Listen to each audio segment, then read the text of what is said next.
आप देख रहे हैं इंडिया टाउन न्यूज, भारत की बात।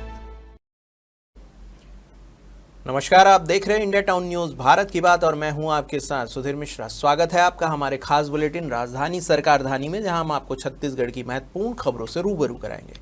तो चलिए बुलेटिन की शुरुआत करते हैं, लेकिन उससे पहले एक नजर आज के हेडलाइंस पर। लाखों युवाओं के लिए खुला नौकरी का पिटारा, छत्तीसगढ़ में माइनिंग कॉरिडोर का ऐलान, बढ़ेगा रोजगार और स्वदेशी उत्पादन।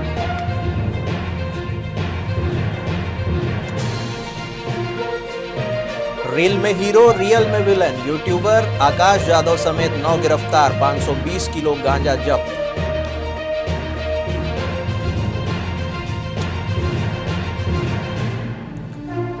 वैज्ञानिक पद्धति से समस्याओं का समाधान, सर्वोच्च प्राथमिकता किसान और सर्वांगीण विकास, शिवराज सिंह चौहान ने ली उच्च स्तरीय बैठक।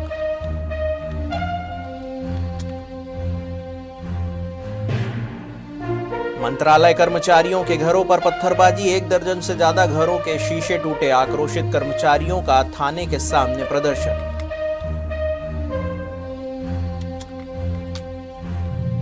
सब इंजीनियर और रिटायर्ड सीएमओ को 3 साल की जेल, ठेकेदार से 4 लाख मांगी थी घूस, एसीबी ने 2 लाख लेते रंगे हाथ दबोचा।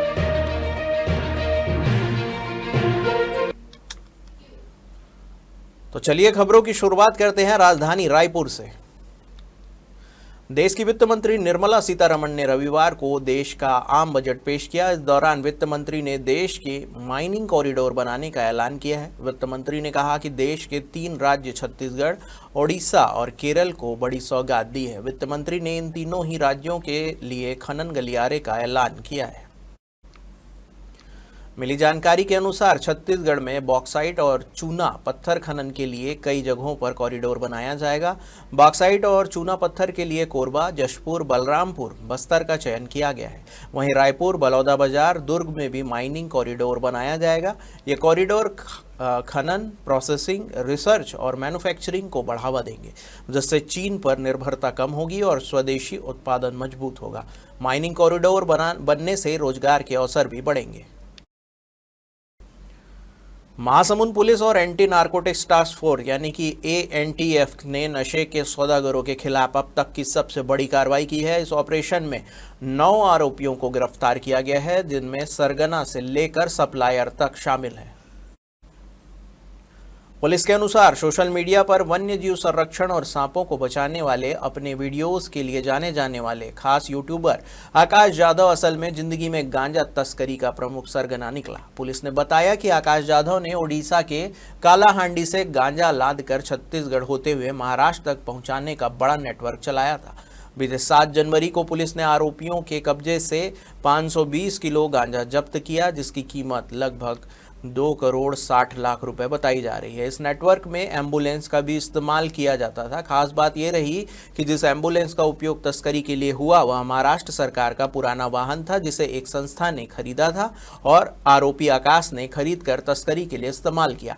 आरोपियों के खिलाफ से NDPS एक्ट के तहत कार्रवाई की गई है। महासमुंद पुलिस ने इस बड़ी कार्रवाई को फिल्मी लगने वाले नार्को नेटवर्क का पर्दाफाश बताया है। उसके अलावा ओवरऑल 1 जनवरी से अभी तक टोटल 24 गांजा के प्रकरण हमने किए हैं, कम से कम 3 किलो और अधिक से अधिक 950 किलो का 24 प्रकरण, जिसमें औसत वजन 80 किलो। तो औसतन एक केस में हमने 80 किलो जब्त किया है। 52 आरोपी गिरफ्तार हुए हैं। 52 आरोपी में टोटल 24 प्रकरण में 12 प्रकरण ऐसे हैं जिसमें सिर्फ परिवहनकर्ता को छोड़कर और भी लोगों को या तो खरीदार या बिक्रीकार को हमने गिरफ्तार किया है। और एक केस में तो पूरे एंड टू एंड हमने गिरफ्तारी की है और केस अपने विवेचना के समाप्ति पे है। कुल 10.5 करोड़ की कीमत का गांजा हमने सीज़ किया है।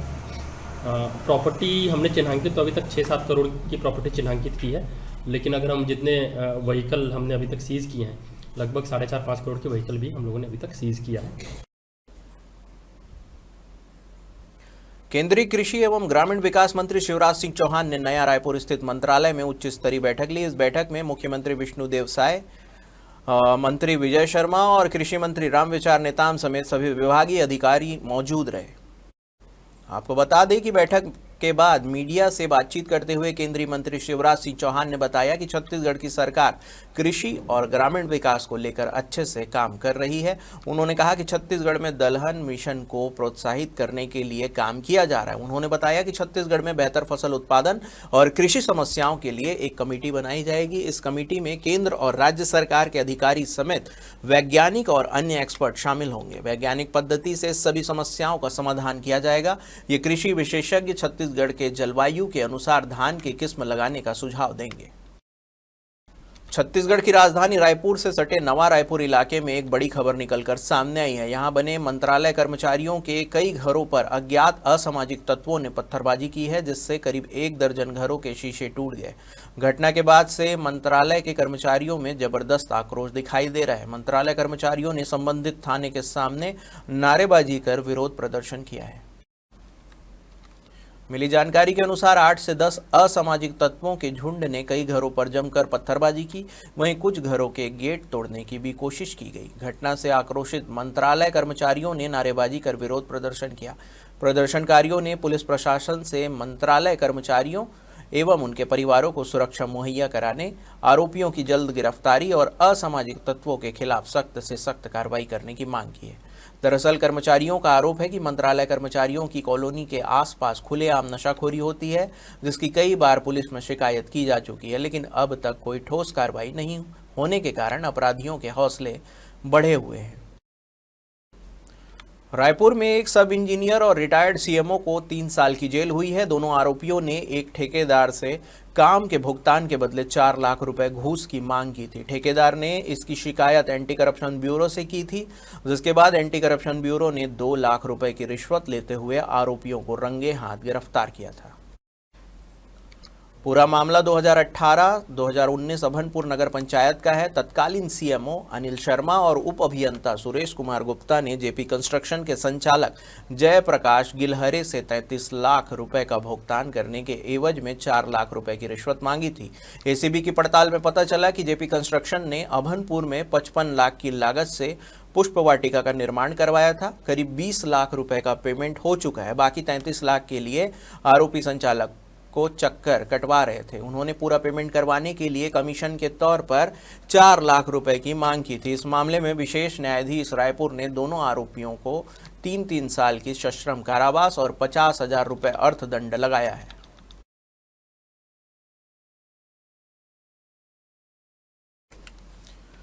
वक्त हो चुका है एक छोटे से ब्रेक का। बने रहिए इंडिया टाउन न्यूज के साथ। कभी कभी चेहरे का छुपा दर्द दुनिया नहीं देख पाती है। दाग, मुहासे, झाइयां सब आपके आत्मविश्वास को कम कर देता है, पर अब नहीं, क्योंकि Rukhsana glow and fair face pack जो दे आपकी स्किन को वो प्यार जो सिर्फ प्रकृति दे सकती है। हर लेयर को साफ करे, हर दाग को करे हल्का और आपकी मुस्कान फिर से लौटाए। Because you deserve to glow naturally. Rukhsana herbal beauty product Amazon, Meesho और फ्लिपकार्ट में भी उपलब्ध। ब्रेक के बाद आपका स्वागत है। चलिए बढ़ते हैं अगली खबर की ओर। केंद्र सरकार ने आईएएस, आईपीएस और आईएफएस चयनित उम्मीदवारों के लिए कैडर अलॉटमेंट सिस्टम में बड़ा बदलाव किया है। इसके तहत अब सभी राज्यों को 4 जोन में बांटा गया है। जो राज्य जिस जोन में है वह वहीं के अफसर ही एक दूसरे राज्य में जा सकेंगे। आपको बता दें कि छत्तीसगढ़ जोन 1 में रखा गया है, जिसमें दिल्ली और केंद्र शासित प्रदेश आंध्र प्रदेश, असम, मेघालय और बिहार शामिल है। छत्तीसगढ़ में अधिकारियों इन राज्यों में जा सकेंगे। दरअसल केंद्र सरकार ने यूपीएससी कैडर अलॉटमेंट के लिए 2017 से चले आ रहे जोन सिस्टम को खत्म कर दिया है। इसकी जगह नई कैडर एलोकेशन पॉलिसी 2026 लागू कर दी गई है। नया अलॉटमेंट सिस्टम से अफसरों की कमी दूर होने की पूरी संभावनाएं जताई जा रही है। आपको बता दें कि यूपीएससी में सभी राज्यों और केंद्र शासित प्रदेशों के 25 कैडर बनाए थे। इन 5 अलग अलग zone north, west, south, central और ईस्ट में बांटा गया था। सिलेक्शन के बाद पहले जोन और फिर स्टेट प्रेफरेंस चुनने का मौका मिलता था। एक बार जिस स्टेट में ऑफिसर की नियुक्ति होती है, परमानेंट उसी स्टेट में काम करना होता है। इसे ही कैडर कहते हैं। छत्तीसगढ़ प्रदेश कांग्रेस अध्यक्ष दीपक बैज छत्तीसगढ़ शराब घोटाले मामले में रायपुर सेंट्रल जेल में बंद वरिष्ठ कांग्रेस नेता कवासी लखमा से मिलने पहुंचे। जेल में बैज ने लखमा का हालचाल जाना और उनकी सेहत के बारे में जानकारी ली। मुलाकात के बाद दीपक बैज ने कहा कि कवासी लखमा कांग्रेस के वरिष्ठ नेता और पूर्व मंत्री हैं। उन्होंने कहा कि हमें पूरा भरोसा है कि फरवरी में कोर्ट उन्हें जमानत दे देगा। बाहर आने के बाद लखमा बस्तर और पूरे प्रदेश में कांग्रेस को मजबूत करेंगे। बैज ने यह भी कहा कि आदिवासी नेता को टारगेट करके जेल भेजा गया और यह कार्रवाई बदले की भावना से की गई। इसके खिलाफ पूरे प्रदेश में आवाज उठाई जाएगी। जेल में कवासी लखमा का स्वास्थ्य पहले ठीक नहीं था, लेकिन अब उनकी सेहत बेहतर है। प्रदेश भाजपा ने अपने सहयोग केंद्र के माध्यम से जनता और कार्यकर्ताओं की समस्या का समाधान करने का क्रम फिर से शुरू किया है। भाजपा के राष्ट्रीय नेताओं ने प्रदेश के सभी मंत्रियों को के निर्देश दिए थे कि वह अपने अपने क्षेत्रों में कार्यकर्ताओं और जनता की समस्याओं को सुने और उनका समाधान करें। आपको बता दें कि इस पहल की शुरुआत 2024 में हुई थी। तब मंत्रियों ने बैठक में कार्यकर्ताओं के साथ समस्या सुनकर उनका समाधान किया था। हालांकि इस कार्यक्रम के बाद यह केंद्र बंद हो गया और कार्यकर्ता पूरे साल इसका इंतजार करते रहे। बीते साल अक्टूबर में इस प्रक्रिया को दोबारा शुरू किया गया था, लेकिन यह महज 2 सप्ताह ही चल सका। इस दौरान मंत्रियों के पास 1000 से अधिक समस्याएं और मांगे आई, जिनमें से आधी का तत्काल समाधान किया गया। इस साल फरवरी में भी सहयोग केंद्र सक्रिय रहेगा। भाजपा नेताओं का कहना है कि सहयोग केंद्र के माध्यम से जनता और कार्यकर्ताओं की समस्याओं का तत्काल समाधान सुनिश्चित किया जाएगा और यह जनता के साथ सरकार की नजदीकी को बढ़ाएगा। छत्तीसगढ़ में समर्थन मूल्य पर धान खरीदी का समय समाप्त हो गया। राज्य में 15 नवंबर से शुरू हुई धान खरीदी के तहत अब तक लगभग 139.85 लाख मीट्रिक टन धान की खरीदी की जा चुकी है। इस दौरान 25,11,000 किसानों ने समर्थन मूल्य पर अपना धान बेचा। खाद्य मंत्री दयालदाल बघेल ने बताया कि इस खरीदी सीजन में राज्य के किसानों ने अब तक करीब लगभग 31,31,000 हेक्टेयर क्षेत्र में धान की खेती की थी। हालांकि बीते वर्षों की तुलना में इस बार धान खरीदी कम हुई। इसके पीछे प्रमुख कारण फसल की पैदावार में कमी, कई इलाकों में अकाल जैसी स्थिति और कोचियों व दूसरे राज्यों से आने वाले धान पर सख्त कार्रवाई को बताया गया। मंत्री बघेल ने कहा कि बाहर से धान की आवक रोकने के लिए इस बार कई स्तरों पर निगरानी व्यवस्था की गई थी। खाद्य मंत्री ने दावा किया कि सरकार ने किसानों के हित में काम करते हुए हर किसान का एक एक दाना धान खरीदा है और यह सुनिश्चित किया गया कि किसी किसान को परेशानी ना हो। उन्होंने कहा कि अंतिम निर्णय के लिए मुख्यमंत्री से मुलाकात करेंगे। आगे का फैसला मुख्यमंत्री द्वारा लिया जाएगा। आयोजित प्रेस कॉन्फ्रेंस में वित्त मंत्री ओपी चौधरी ने केंद्रीय बजट 2026 को शानदार बजट करार दिया। उन्होंने कहा कि सरकार स्पष्ट विजन के साथ तेजी से विकास कर रही है और भारत बड़ी गति से आगे बढ़ रहा है। आपको बता दें कि वित्त मंत्री ने प्रधानमंत्री नरेंद्र मोदी के नेतृत्व में भारत में राजनीतिक स्थिरता और विकास पर जोर देते हुए कहा कि 2047 तक विकसित भारत का सपना अब तेजी से साकार हो रहा है। उन्होंने बजट को लॉन्ग टर्म, मिड टर्म और शॉर्ट टर्म लक्ष्यों के साथ भारत की आर्थिक प्रगति की दिशा में एक बड़ा कदम बताया। छत्तीसगढ़ के संदर्भ में ओपी चौधरी ने बताया कि मोदी सरकार के 11 वर्षों में राज्य में रेलवे क्षेत्र में 22 गुना वृद्धि हुई, जबकि पहले के वर्षों में यह वृद्धि काफी सीमित थी। साथ ही उन्होंने गरीबी निवारण और समावेशी विकास पर भी जोर दिया, यह बताते हुए कि पिछले 11 वर्षों में 25 करोड़ से अधिक लोग गरीबी रेखा से बाहर आए हैं और जो वैश्विक स्तर पर मान्यता प्राप्त है। आज हमारे पार्टी के संगठन के रचनानुसार दिए गए दायित्व के तहत मैं संभाग मुख्यालय अंबिकापुर में सभी हमारे अंबिकापुर के इंटेलेक्चुअल्स, बुद्धिजीवी, सीए, व्यापारी साथी, चेंबर के साथी, जनप्रतिनिधिगण सबके साथ बैठ करके मैं बजट का श्रवण किया और हम सब यहाँ उपस्थित सैकड़ों की संख्या में उपस्थित रहे। और आज हमने निर्मला सीतारमण जी, देश की नारी शक्ति की प्रतीक, जिन्होंने 9वें बार लगातार बजट प्रस्तुत किया, जो भारत देश में लगातार 9 बार बजट प्रस्तुत करने का अपने आप में एक नया रिकॉर्ड है। आदरणीय नरेंद्र मोदी जी के नेतृत्व में राजनीतिक स्थिरता के साथ, भारत देश की जनता जनार्दन के आशीर्वाद के साथ नरेंद्र मोदी जी की सरकार तेजी से काम कर रही है। हमारे खास बुलेटिन राजधानी सरकार धानी में फिलहाल इतना ही। देश प्रदेश की तमाम खबरों से अपडेट रहने के लिए बने रहिए इंडिया टाउन न्यूज के साथ। नमस्कार। आप देख रहे हैं इंडिया टाउन न्यूज, भारत की बात।